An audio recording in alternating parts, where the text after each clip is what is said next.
getting to do it. The Mothra single combat wombo of combo. So Mothra lives, everything else dies, and because of Mothra's ability, you get to bring everything back, minus your tokens, of course, which I've already accounted for that. So let's do it. Single combat, ban reel, just let it go through. Don't concede, just let it go through.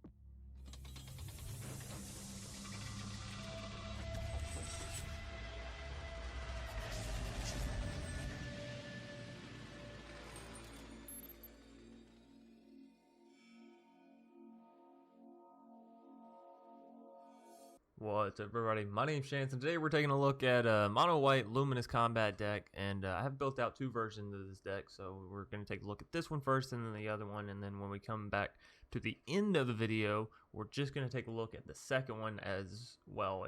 It's a modified version of this one. Anyways, this first deck we're taking a look at is a mono white Mothra, Luminous Broodmoth, whatever you want to call it deck. And it basically just goes for being efficient with your creatures, right? So you have a Johnny's Pridemate, Titetaker, Daxos, Linden. You have all these like life gain elements that you would normally see in a mono white deck.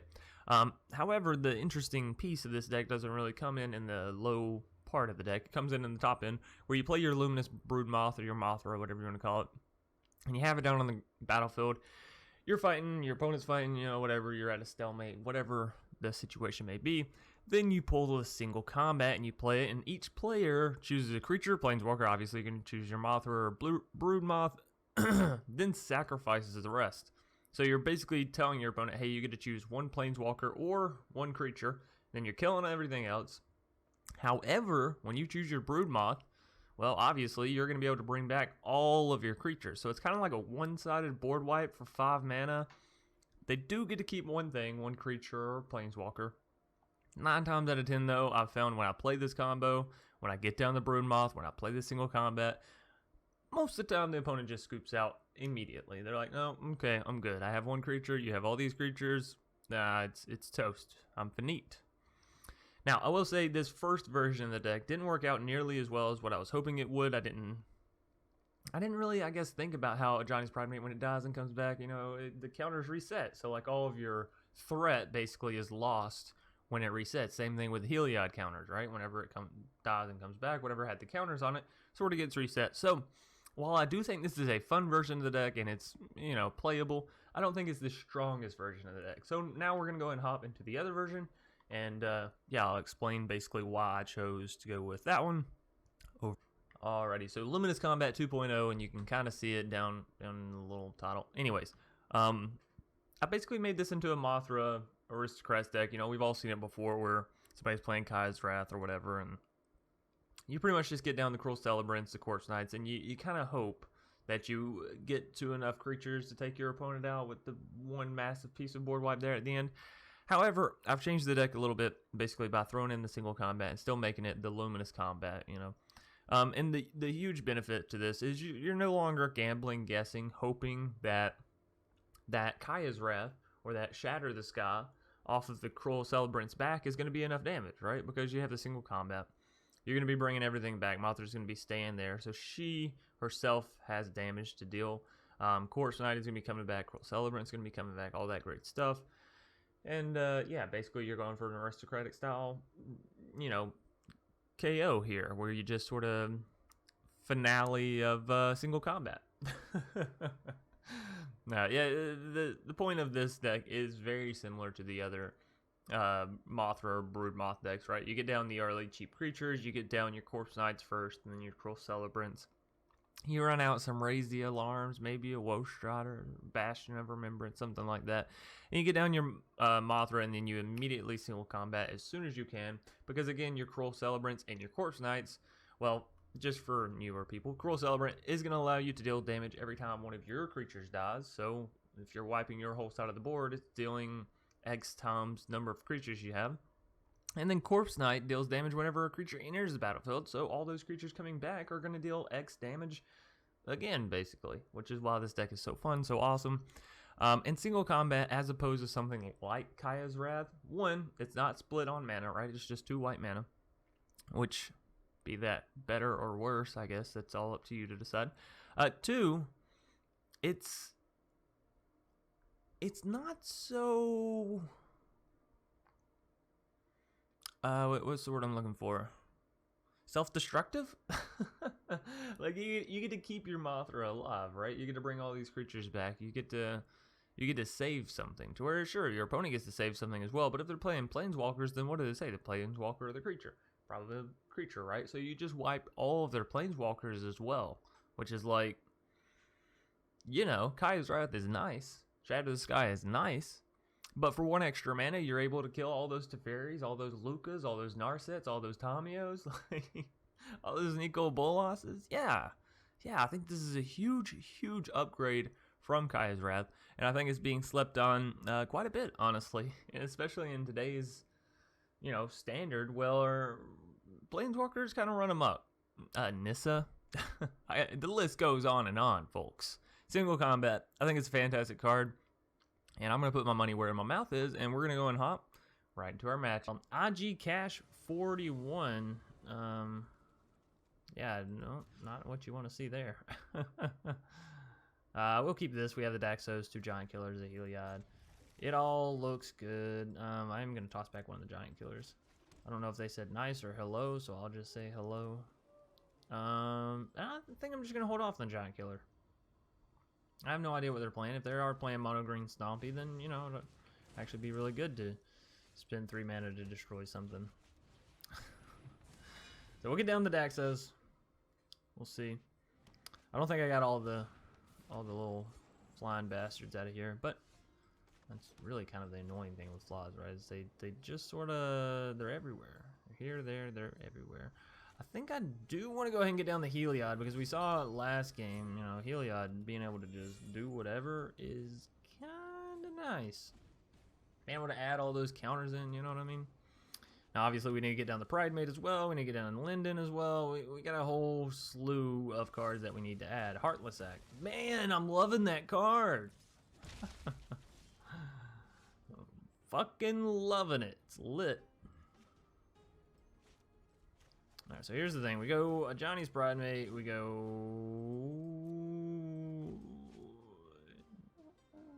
We wait on the Giant Killer.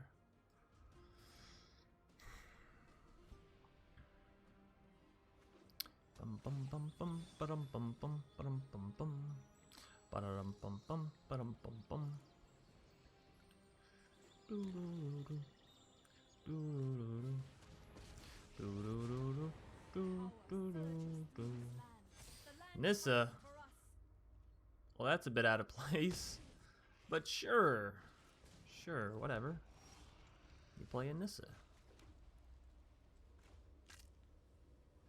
Ba-da-da-da. Ba-da-da-da.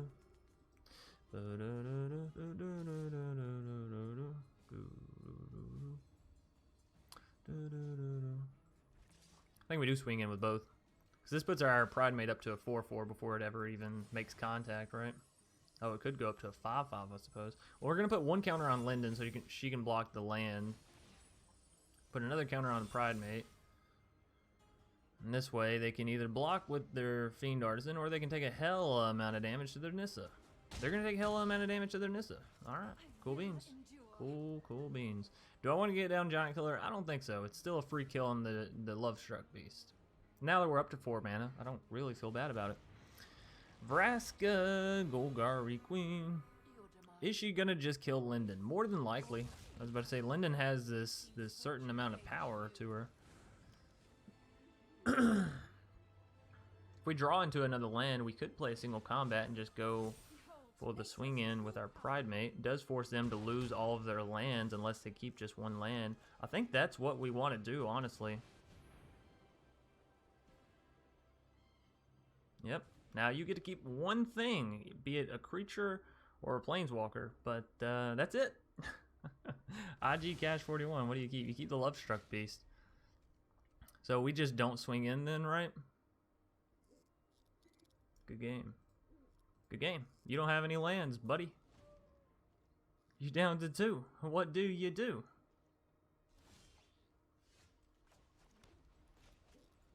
Now we can't play creatures, but guess what? We can play. That's right. We can play that Giant Killer from way, way back, right? Get in there, Pridemate. Oh, they're going to remove some counters. That's cute. But it's going to immediately regain those counters, so even if they have another Heartless Act, the best thing they can do is remove more counters from it, so. Nice! IG Cash 41, scooping it out. I guess they didn't read the pro tips from our last video. Pit 44, or 444, 444, sorry, not just 44. Hey! Look at this, glass caskets. All this time I was telling y'all, we have them in the deck. I just don't know where they are. They're right here.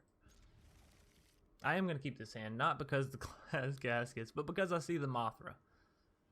And damn it, I want to play a Mothra. I want to play a Mothra in a single combat, in a single game.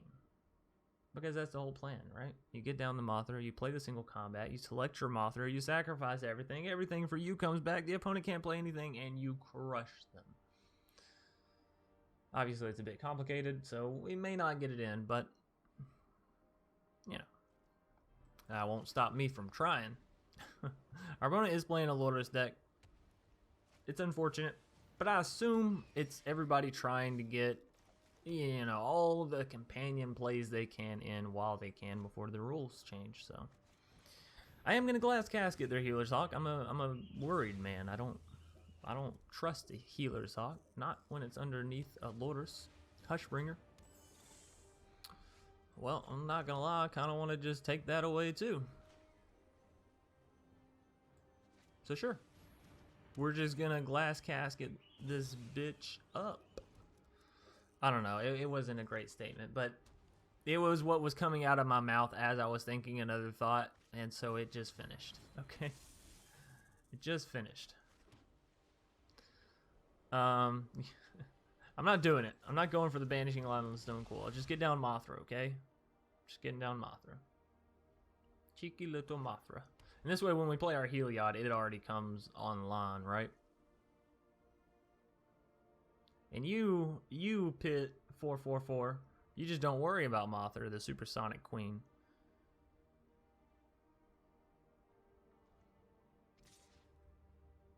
Well, if that doesn't say suspicious, I don't know what does. Okay, yeah, so suspicious, like I said. The Outlet is a little annoying because it means we can't just simply banishing the light onto shit, right? But what we can do, we can get down the Pride Mate. We can get down the Heliod. And we can swing in with Mothra. Le Mothra. I don't know if Mothra is French. Actually, from this depiction, it looks like she's from New York. Right? Or is it New York? I can't tell. I guess it could be Tokyo. I've never been to Tokyo, so I don't really know what it looks like. But I see the subway. I guess it could be Gotham, right? The above ground subway is sort of running there. So yeah, New York, Gotham. I don't know if Tokyo has an above ground subway system. I'm just being real with everybody.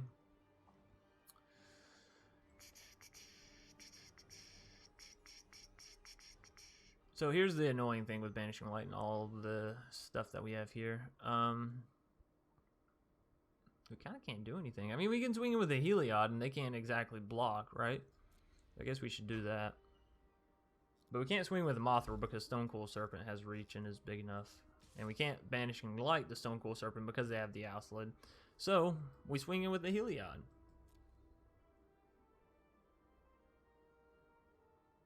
I think we just crack them. I don't think they block with Outlet or anything like that, right? They do? Oh, you're crazy. Pit 44, 444, whatever. You're crazy. Absolutely crazy. Alright, so actually instead of taking the Stone Cool Serpent, you take Lourdes. So this way they can't replay that, right? Yeah, call it good. What a turn, what a play. Now they just have the Stone Cool Serpent, and there's, wow. I don't know if they've thought this one all the way through.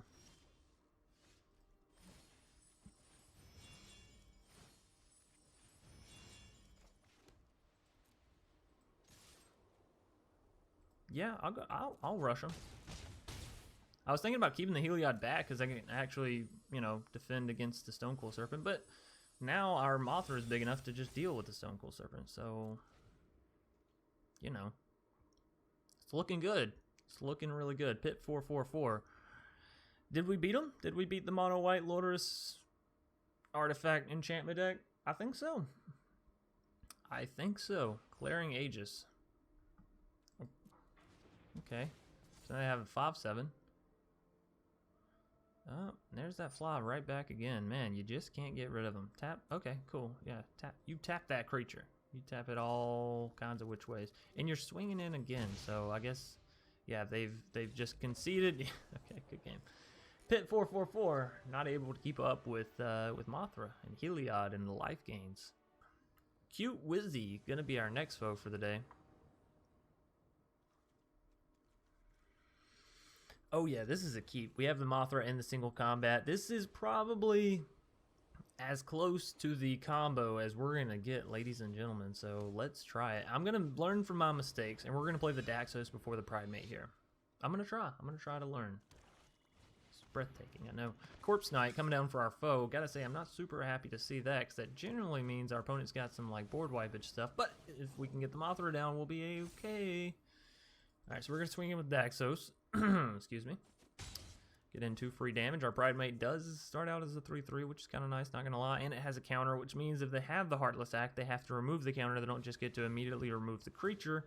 So I'm happy about that. Now on our next turn, are we going for the Mothra? And I think the answer is yes, because well, they're not showing too much by means of being able to kill it, right? Don't get me wrong. I think Lava Brink is great. I think playing another Pridemate is great.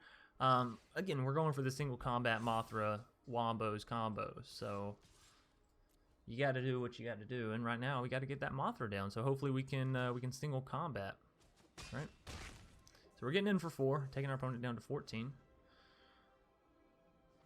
and we're hoping them hitting black mana there is fantastic for us because it means that they don't hit like Kaya's Wrath, right?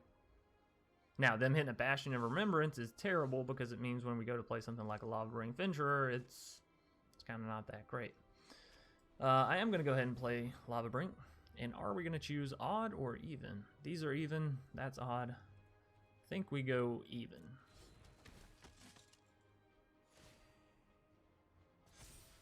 All right, because 0 is also even, so the creature token is even. They deal 1, 2, 3, 4 damage, so we are getting in with everything. We're not necessarily getting in damage with everything, but we're swinging in with everything.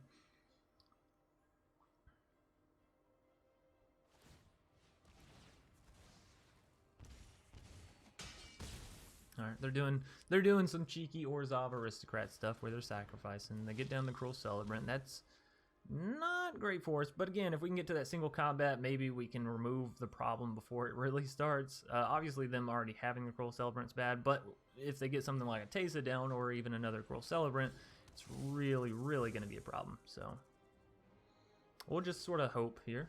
Giant Killer. Giganto Killer. I just want another land, honestly, game. If you could stop screwing me here at 4, that would be great. That would be great. All right, so am I going for 2 and 1, or am I just going for the Giant Killer? Because, yeah, I think we're going for the Giant Killer and the Lava Brink Venturer. Going ahead and playing them, and I'm gonna put 1 Lava Brink Venturer as odd just because I think. Well, I don't know. Is this saying 0? Is this considered 0, or is it considered 1? I don't know, to be completely honest with y'all. I guess we'll choose even again. I don't know. I'm very back and forth on this. Anyways, though, we'll swing in with the 3/4, we'll swing in with the 7/7, we'll swing in with the 3/3 that also can't be blocked, and the 2/8 we're gonna leave back because our opponent's getting a decent amount of creatures where I don't want them to be able to just willy-nilly all over my face. And then they can't block the Lava Brink Venturer. They can sack that out, which basically stops the Pridemate from doing its thing, right? But we're still getting in with the other 2. I mean, I'll take another Corpse Knight over another Cruel Celebrant for sure, but come on. Bone's just edging us out with the Stone Cools, the Corpse Knights, the Eugens. If I can get a single land, thank you. Thank you, game.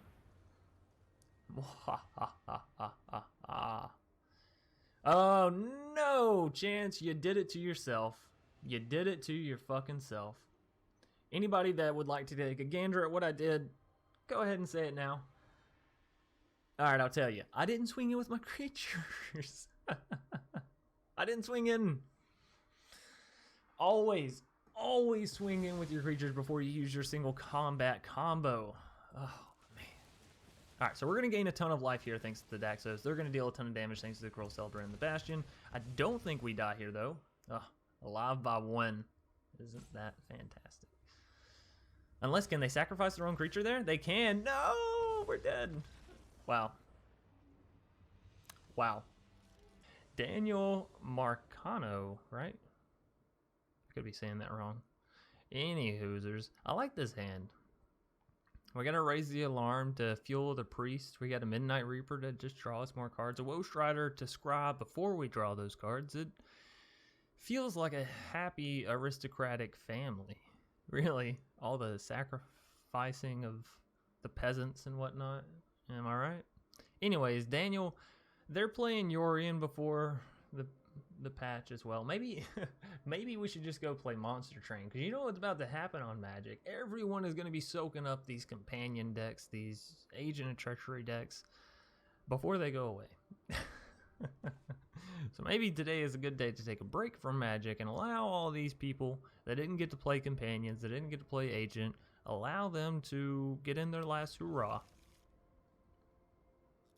and go play a different game.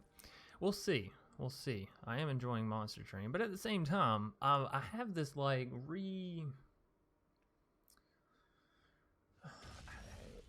revitalization, I guess, in Magic. I'm really enjoying it so much more here recently. Then I don't know what it is necessarily, because like I'm still getting just as angry. You know, Magic, I feel like we can all agree that Magic makes you mad every once in a while. You know, you draw bad, you draw great, and then you draw bad and you lose the game even though you had a great starting draw. You know, there's all kinds of situations where you're just like, damn, right? And so that's okay. But here recently, I've been having a lot more fun game to game with Magic. I've been having a lot more fun just brewing up decks, even if they're like old decks with 1 or 2 tweaked cards. Honestly, it's been feeling like really fun and really nice. Now, I struggle here on what to actually do, I'm not going to lie, because if our opponent just has some massive board wipe or whatever, then I want to be able to sack everything. So I want to go for something like Raise the Alarm. But at the same time, something like a Bastion of Remembrance or getting down even another Priest is kind of nice. So I do want to go Bastion, but I think maybe something like a Woe Strider where we can sack out 2 things would be better. I just feel like Raise the Alarm might be wasting mana a little bit, so we'll go for a Woe Strider. And we'll call it good. We're not going to attack.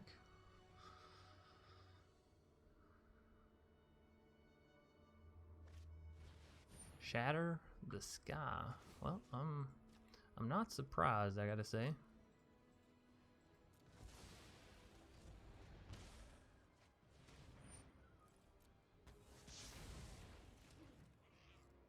Fortunately, we can't use that mana anywhere, but, you know, that was our opponent's turn, so I don't feel too terrible for it.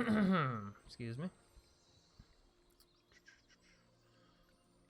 Definitely need some more black mana. We already have the 2 for the Mothra, so we're going to need more for a Yara and for the Woe Strider, things of that nature, right? I do want to get down to another Priest. If we go for another Priest, we can instant speed and get to Raise the Alarm. I'm not opposed to that. Or, of course, we could go Bastion and Garrison Cat as well. I think Bastion, Garrison Cat, or maybe Midnight Reaper, Garrison Cat is more along the lines of next turn kind of play, right? We'll see, though. We could also go for the Mothra, just get it down. Alright, well, if that's what they're choosing to do, let's go ahead and get down, Raise the Alarm. Now they're going to exile our graveyard.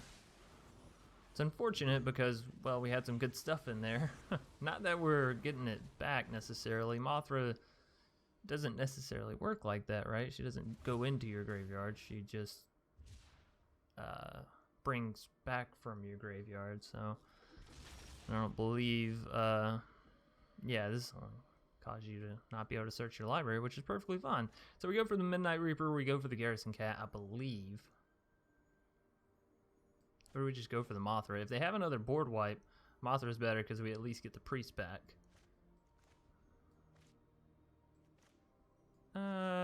Give me Midnight Reaper Garrison Cat. So saying that out loud, like, oh, I'm only getting the priest back, it made me realize, like, yeah, okay, probably not, right? You probably don't do that.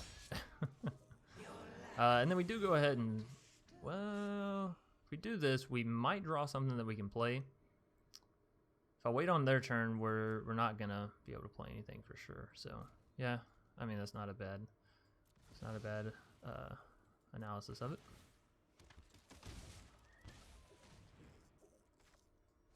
Oh, we drew a land. I'm happy about that. Do I want to hunt and witness this late? No, I'd rather have a single combat to, you know, be sure that we can hit our combo.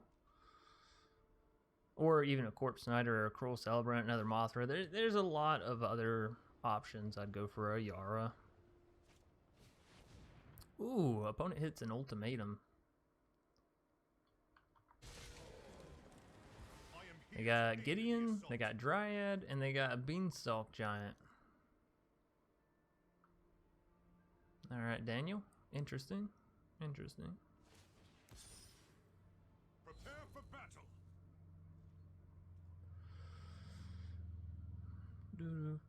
I guess that's one reason to wait on Priest, right? In case they get a creature down. So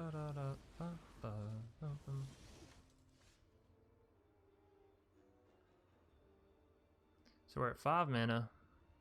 Do we go for double Midnight, or are we burning our fuel too quickly? Do we just go for Bastion plus Cruel, right? I think Bastion plus Cruel. Let's get the damage in. If we're going to keep sacking stuff for the sake of sacking stuff, let's do this right. So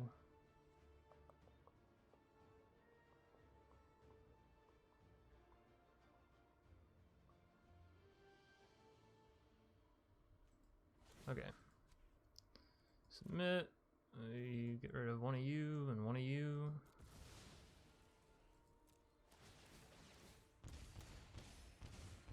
See what we draw here. Mothra. Another one, huh? Interesting. I think we send those two. Well, oh yeah, he can still do it one more time. They're gonna have the Beanstalk Giant to swing in with, and here's the thing, they can give it lifelink. That's my main concern, right?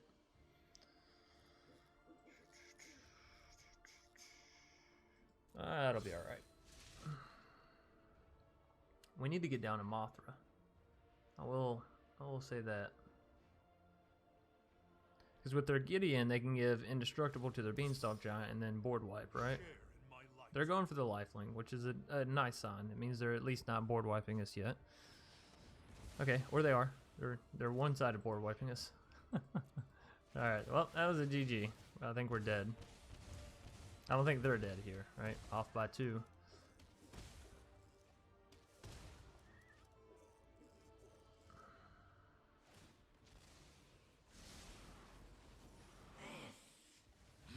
That was nice though, Daniel.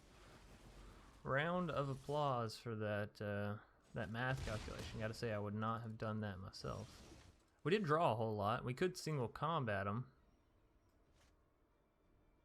If we're gonna single combat them, I feel like we should definitely get down a whole lot more units, so I guess we could focus on that. If we're going to do that, the best combo I'm thinking would be Priest Woe Strider off the bat.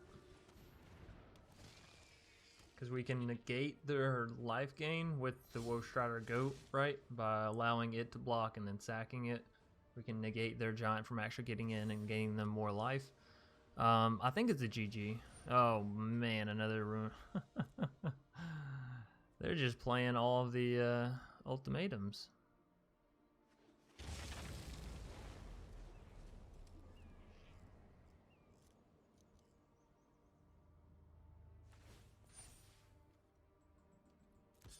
They give it lifelink again, I assume.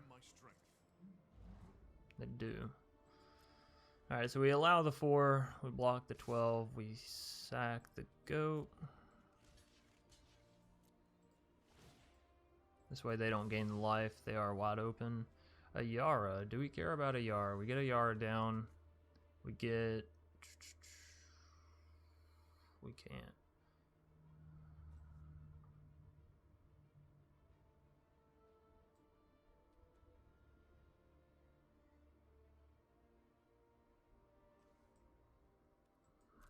I'm sorry, Ayara. You're just not worth it. Alrighty. So we got another land.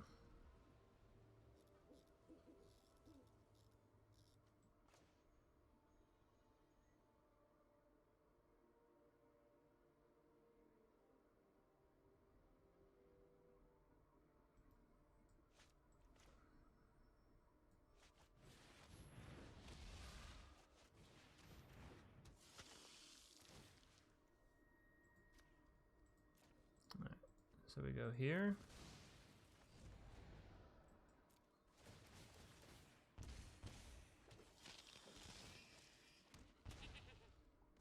I think we have enough. Could be wrong. 1, 2, 3, 4. Oh no, you can't. You can sack the Cruel Celebrant though. Right. Okay. So. We pulled it out in the end. Wonderful.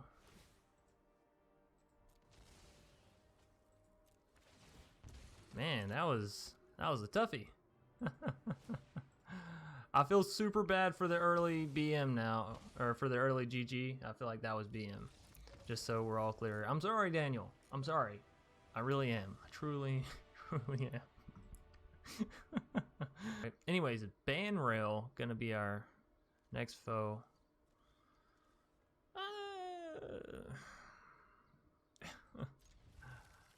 Never been more on the fence about a hand, right? Oh, it's mono red. Oh, but we got Godless Shrine. I'm happy about the Godless Shrine, and we don't need to worry about it quite yet either, is the nice thing, right? It can come down on a turn 2, allow us to play the Castle Lockthwain untap, do some good stuff. We will block if they try to swing in. We will 10,000% block the Scorch Spitter. Probably not going to swing in with it. Nope, just the 10th Street. We do already have a single combat, so that's good news. That is bueno. So we swing in with the Garrison Cat. You attack me, I attack you. We go back and forth and back and forth.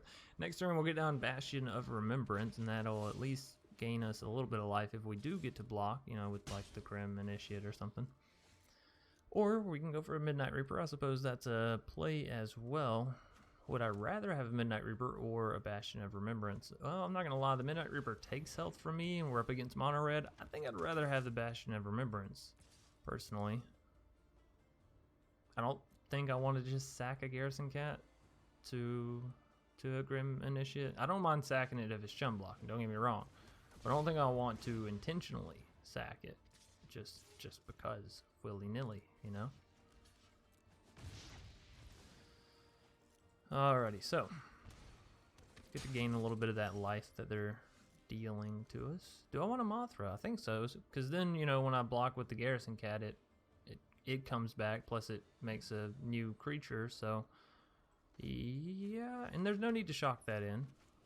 And until next turn, of course, when we single combat and we show them what's up. Or we wait on single combat. Is this going to be a Cavalcade deck where there's just going to be like 10,000 1/1s that I have to worry about? Do they have Lava Coil? You know, because if they Lava Coil my Mothra, my single combat kind of becomes not so great, right? I guess we'll have to see. There's a Tor Bran, and they're at least gaining 1 more mana, so I'm sure they're happy about that. It looks like they had been screwed for a while. Corpse Knight means that I'm shocking this in. I'm not playing the single combat. I'm playing the Corpse Knight. I'm playing the Midnight Reaper. I'm hoping they don't have lethal on this next turn. I'm pretty confident they don't. But I'm also hoping they don't have something like a Lava Coil, right? Because, again, that would spell bad news for the Bears. But it's looking like we're going to be able to pull off the single combat. They have 3 mana. We know Mono Red is greedy, so all they have to do is play down 1 more mountain, play that Tor Bran, and we'll call it good. All right? guys? Banril? I don't know how to say your name. We're just gonna call you Ban. Ban the man. Kind of like Stan the man. I like it. It's got its own uniqueness to it, right? Anyways, Mr. Ban or Mrs. Ban, are you ready? Are you ready to rumble? Now, we'll have to remember, we're not going to bring back the 1/1 tokens, but that's okay. I do still think it's worth it to early single... Oh, man, Cruel Celebrant would be beautiful here. Do I wait another turn? My mind's telling me no, but my body's telling me yes. All right, whatever. Y'all don't come here for the small plays. We didn't sign up for some baby ass single combat. No. We're here to do the whole combo. All right, so they got the 4 mana. Torbrain got exiled already, so it's a little late. I'm sure they're feeling a little salty as far as that goes. But a Chandra Spitfire. Oh man, if they can somehow pull out lethal, that would be horrific for me. It would literally be my worst nightmare. That's okay. 10 Street Dodger. Just ticking us down little by little. Little by little. You gotta admire it. There's a certain stick-to-itness. You just gotta admire. Alrighty, we're finally getting to do it. The Mothra single combat. Wombo of combo. So Mothra lives, everything else dies, and because of Mothra's ability, you get to bring everything back, minus your tokens, of course, which I've already accounted for that. So let's do it. Single combat, Banril, just let it go through. Don't concede, just let it go through. Pick something, and the game will roll the Yahtzee dice. So we're going to get Cruel Celebrant procs on everything. We're going to get Corpse Knight procs on everything. We're going to get Mothra to bring everything back. It's going to be great. It's going to be a hoot, right? We're not even going to get through everything. Damn it. Should have known. But the point is, if your opponent isn't already low on health, you can do this, right? And then you have all of your creatures back. Your opponent can't play any creatures. They can't play any planeswalkers after single combat. It's fantastic.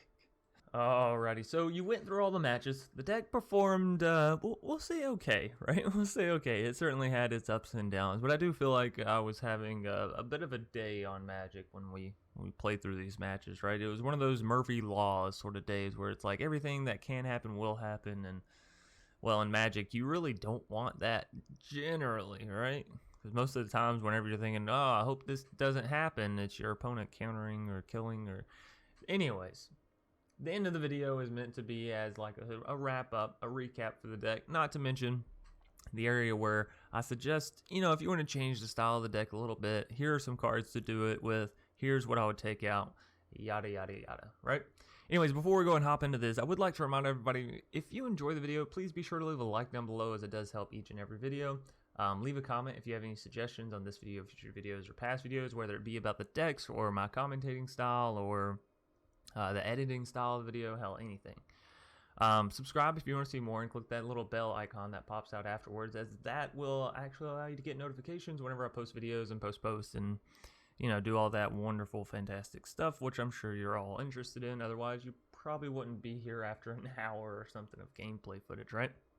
So subscribe, comment, all that great stuff. If you're looking for a Discord to join up with, hop down in the description below. We're going to be getting a lot of work done and in on the Discord. We did a little bit yesterday. I plan on doing a little bit more today, but yeah, we're basically setting it up for the core set 2021 for us to be able to do spoilers. There's a new series potentially possibly coming to the channel that will require you to be a part of the Discord if you want to have your voice heard about a certain thing or two. I know I'm being very ominous with it. Anyways, join the Discord. You'll see what I mean.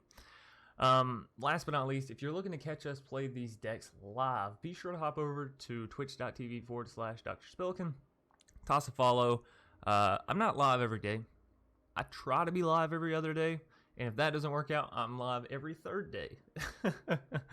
I get on there as much as I can, as much as like time allows, away from, you know, my other job, plus my girlfriend, plus stuff for the new house, and being an adult, basically, right?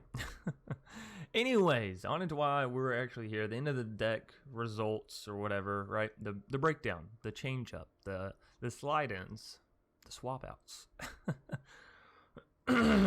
Duress, going to be great if you're looking to destroy your opponent's hand early. Let's say they keep on countering you, right? Duress is a great 1 mana way to get in before those counters come out.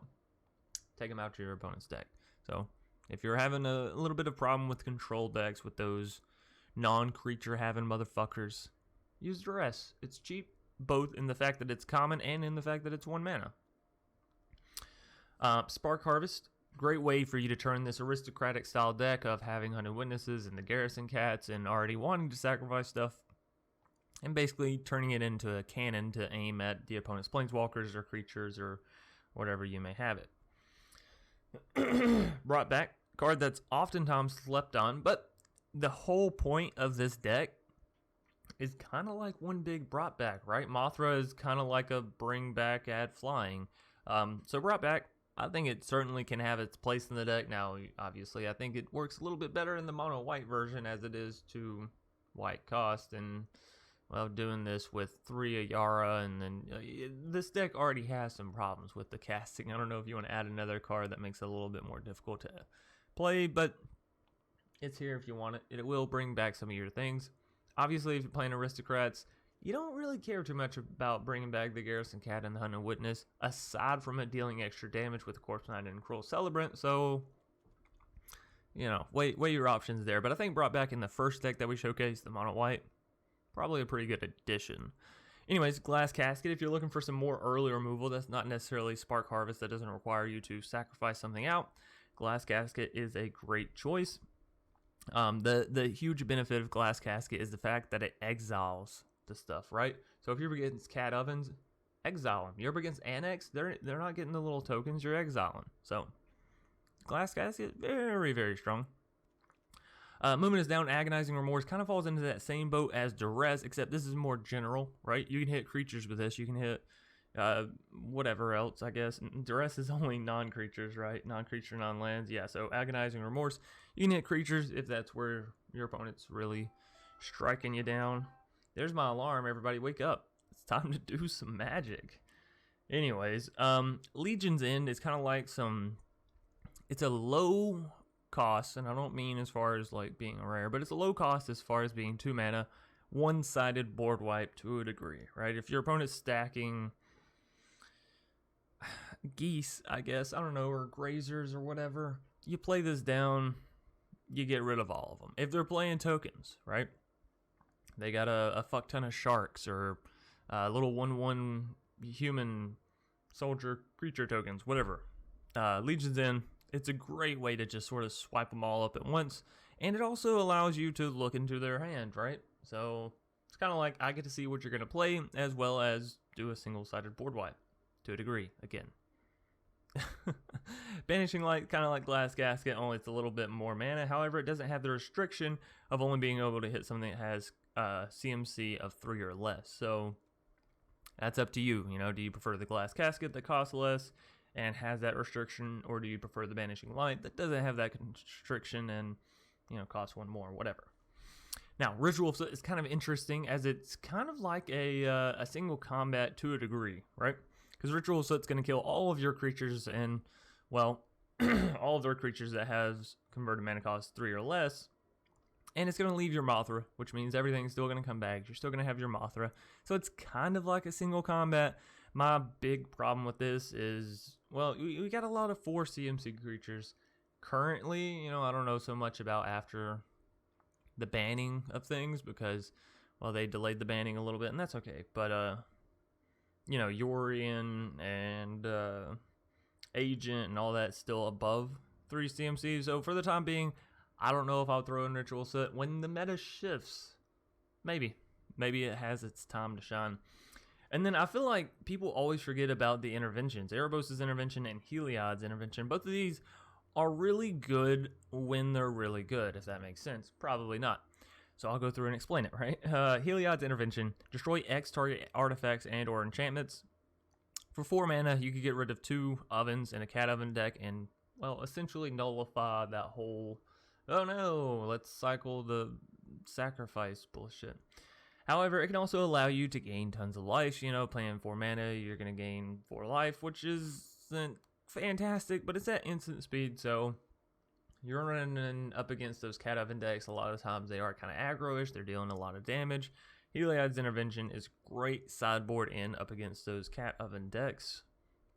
And then Erebos' Intervention is great up against those mono-red aggro decks, right? Because you can pay 3, kill something that has 2 health, and gain 2 health, which is really efficient.